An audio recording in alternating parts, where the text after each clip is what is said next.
Arestado ang 5 cultivator sa Sitio Talahib, Barangay Villacorta, sa bayan ng Mabini, Pangasinan.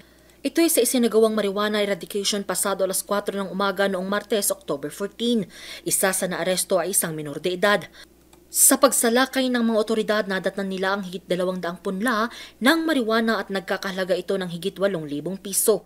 Masasabi po natin, ma'am, na medyo may katagalan na din po itong nasabi nga po natin na plantation po. Hindi lang po natin masasabi ngayon, pero i-verify po natin, ma'am, kung hanggang kailan pa po sila nag-oopera po sa nasabi po nating lugar, ma'am. Sila po ay na-apprise po na kanila pong constitutional rights, which then were subjected to medical examination din po dito po sa Dasol Community Hospital.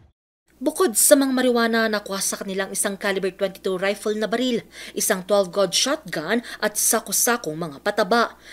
Nasa kustudiya na ng Mabini Municipal Police Station ng 4 na lalaki, habang nasa MSWDO ng Mabini ang naarestong minor de edad. Sa ating pong investigation po, meron pong ilan dito na hindi po taga-Pangasinan po, ma'am. I-verify pa po natin, pero ang ilan po ay galing po ng Benguet po, ma'am. Mahaharap sa kasong RA 9165 o Cultivation of Marijuana Plants at kasong RA 10591 o Comprehensive Firearms and Ammunition Regulation Act ang mga nahuli.